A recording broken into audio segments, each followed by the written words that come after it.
今天咱们来聊个大的，一部很多人从好几年前就开始等的电影《方汤谋斯 World 2》。没错，我们手头有一份对这部续集非常深入的分析材料，所以今天咱们的目标不是简单的过一遍剧情，而是想和你一起把它背后那个比第一部野心大得多的社会寓言给掰开揉碎了看看。很明显，这绝对不只是一部拍给孩子看的动画片了。是的，第一部《方汤谋斯 World》之所以那么经典，就是因为它用一种非常聪明的方式，把偏见刻板印象这些很复杂的问题讲得特别清楚。对，而咱们这份分析最核心的一点，就是指出了续集的一个巨大野心，它不再满足于讨论个体之间的那点事儿了。所以我们今天讨论的重点就是看看他到底是怎么把批判的矛头从人与人之间的歧视升级到对整个社会制度，也就是结构性不公的拷问。哇，我们会沿着3个关键线索来展开：系统性不公、成熟关系，还有共情这个最终解法。说到第一部，他之所以能封神，很大程度上就是因为他把偏见这事儿聊得太透了。没错，食草动物和食肉动物，兔子和狐狸，朱棣和尼克这对搭档，本身就是一个行走的反歧视宣言。没错。那问题就来了，朱毅在前，续集还能怎么玩？他还能在社会评论这个层面再往上拔高吗？这就是这份分析里最让人兴奋的洞察。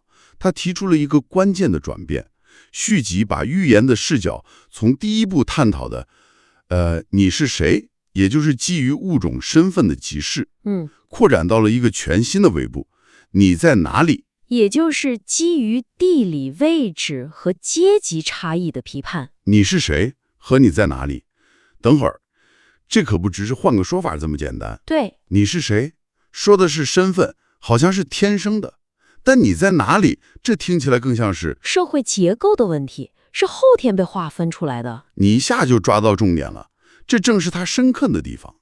电影的视角不再局限于那个狐狸对这个兔子有偏见这种个体互动层面，而是开始解剖那些看不见摸不着但又实实在在影响的每个人的东西。比如城市的规划是谁设计的，历史是谁书写的，社区是如何被隔离的。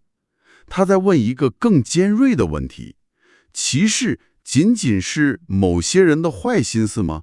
还是说它已经被设计进了我们生活的这个系统本身？我明白了，这等于说坏人可能不是某一只动物，而是整个系统。就是这个意思。那这么说，第一部的主题曲 Try Everything 所代表的那种拥抱不同、包容一切的精神，在续集里可能就不够用了。完全正确。因为光有个体努力，好像没法对抗一个系统性的问题。对，所以续集提出了一个新的核心价值观，这份分析里把它总结为共情 （empathy）。共情，但要注意，这里的共情可不是我们平时说的那种简单的同情或者理解，它被定义为一种非常积极的行动。原文的说法是，看到与你不同的人，并主动赋予他们尊严。主动赋予尊严。是的，他要求你做的不是站在岸上说我理解你的处境，而是要跳下水去扶他一把。在电影里，这种共情被看作是解决歧视性城市规划所造成的结构性不公的唯一钥匙。从被动的接纳升级成主动的行动，这个理念听起来就很强大。那我们来看看这个理念是怎么通过朱棣和尼克的故事展现出来的。据说故事开始他俩已经是在英雄了，但日子好像过得并不舒心。英雄也要面对柴米油盐嘛。分析里提到，他们双双陷入了职业瓶颈。朱棣还是那个理想主义爆棚的兔子警察，但他开始过度追求认可。一门心思想破大案要案，证明自己。这种执念反而让他和尼克之间开始出现裂痕。那尼克呢？他在第一部里好不容易卸下了那层玩世不恭的伪装，到了第二部，难道又回去了？我很好奇他的情感不安全感指的是什么？是说他还没完全适应这种信任关系吗？差不多是这个意思。他那标志性的冷漠酷率，其实是一种防御机制，用来掩盖内心深处对于被抛弃、被背叛的恐惧。啊哈！当朱棣一头扎进工作里，表现出对他不够依赖的时候，他内心的警报就响了。有道理。这种紧张关系越积越多，最后导致他们在一次关键任务里搞砸了。结果他们俩被牛局长打包送去做伴侣治疗了。哈哈，让一只短尾癌袋鼠来做心理治疗师，这太绝了。他们是那种天生看起来就在笑的动物，让他来处理朱迪和尼克这种苦大深仇的关系，这个反差感本身就很有戏剧性。这个设定确实好笑，但它背后其实非常严肃。负责治疗的新角色叫福字比医生，他虽然外本治愈，但看问题一针见血。这个情节的象征意义很重。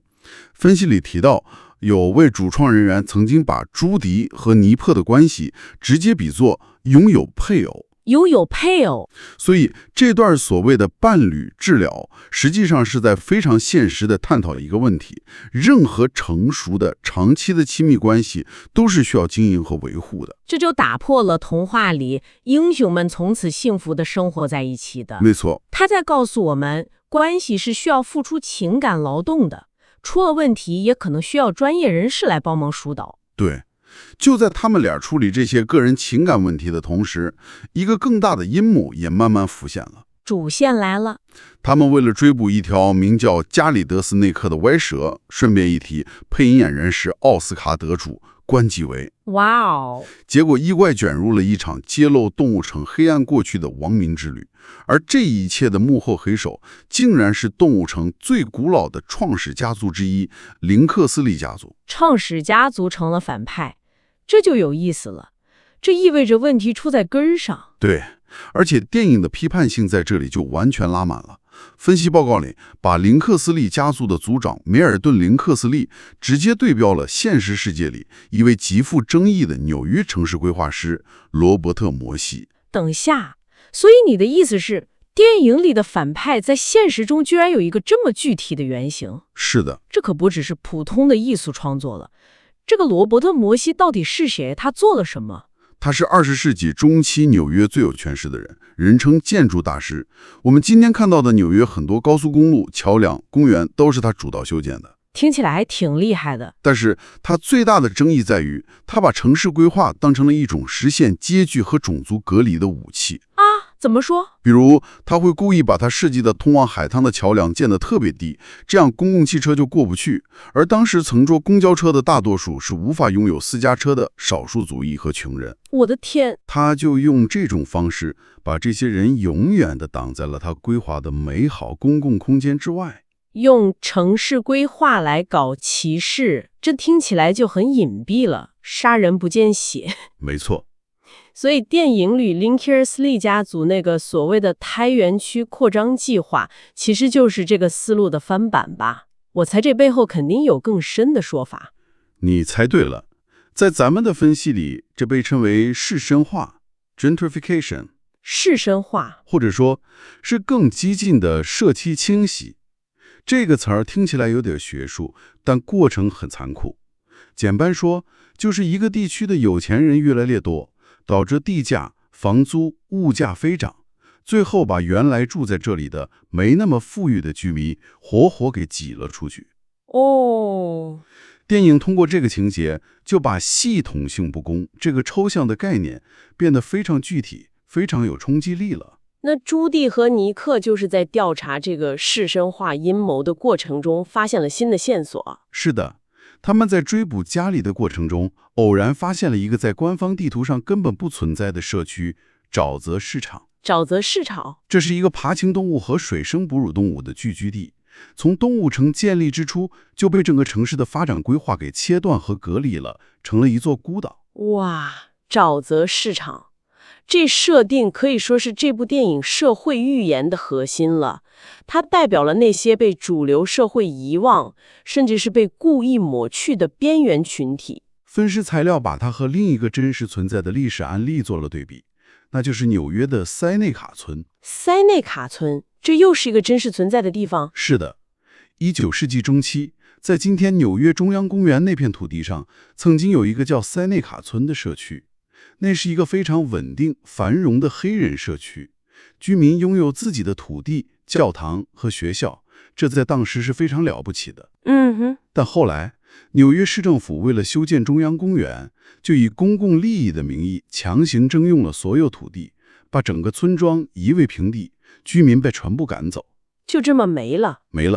这段历史在之后的100多年里几乎没人再提起。沼泽市场就是动物城里的塞内卡村。这么一说，这个故事的沉重感立刻就上来了。它已经不是小孩子打败坏蛋那么简单了，它触及的是历史的伤疤。是的。当朱蒂和尼克发现这个真相后，他们的反应肯定不一样吧？朱蒂的正义感瞬间爆棚，他坚持要留下来帮助家里和他的族群揭露真相。这很朱蒂。但尼克的第一反应是退缩，他觉得这太危险了，牵扯到城市的创始家族，根本不是他们2个小警察能撼动的。这也很尼克。这个冲突点非常关键，它不再是关于兔子能不能信任狐狸，而是上升到了我们是否应该为了一个遥远的正义而赌上自己的一切。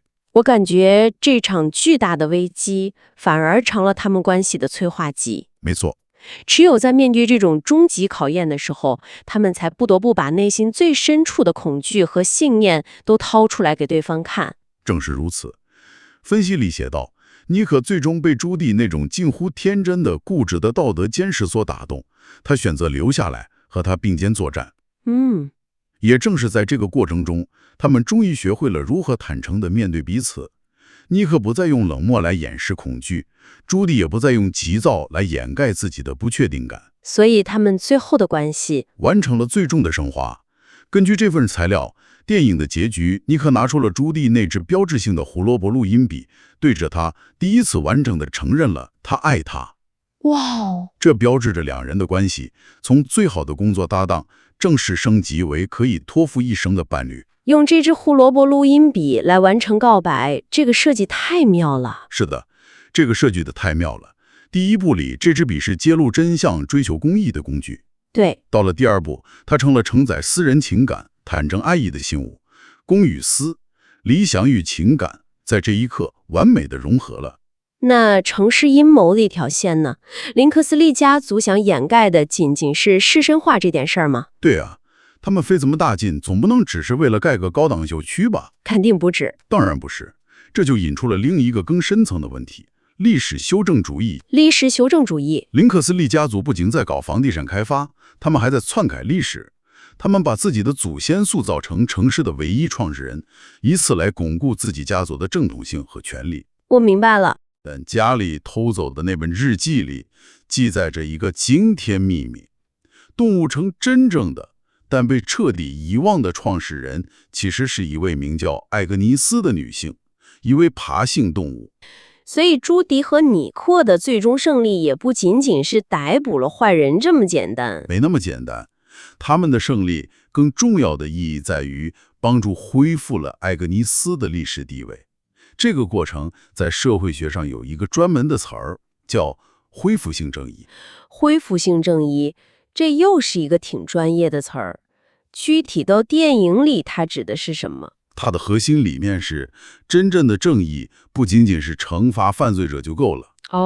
惩罚坏人只是第一步，更重要的是修复伤害，恢复受害者和整个社区的尊严。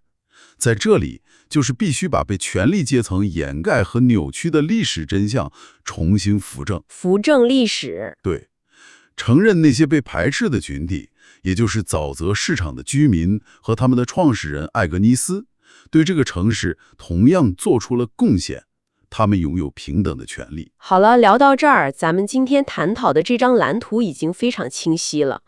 这份深入的分析告诉我们，《疯狂动物城2》的野心真的很大，它不再满足于讲一个关于偏见的好故事，是的，而是把矛头直指那些更隐蔽、更复杂的社会根源性问题。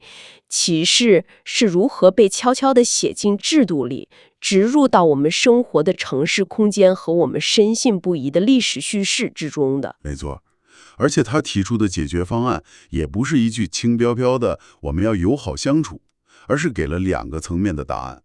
在社会层面，他呼吁我们通过积极的共情去行动，去支持那些被边缘化的群体，并通过恢复性正义拿出勇气去修正历史的错误。然后在个人层面，在个人层面，他又通过朱迪和尼克的关系告诉我们，即使是天造地设的一对儿，维系一段成熟健康的关系，也需要坦诚、沟通，甚至专业的帮助。这本身就是对完美英雄童话的一种解构。最后留给你一个问题，或者说一个可以带走琢磨的念头。这部电影似乎在说，一个理想城市的基石，不仅在于它未来有多么美好的蓝图，更在于它是否有勇气去挖掘和修正自己并不光彩的过去。那么反观我们自己生活的城市，我们身边是否存在着那些被遗忘的沼泽市场？又有哪些被历史的尘埃所掩盖的艾格尼斯，在等待着我们去重新发现？而要把这些真相重新带回阳光之下，我们又需要付出怎样的努力呢？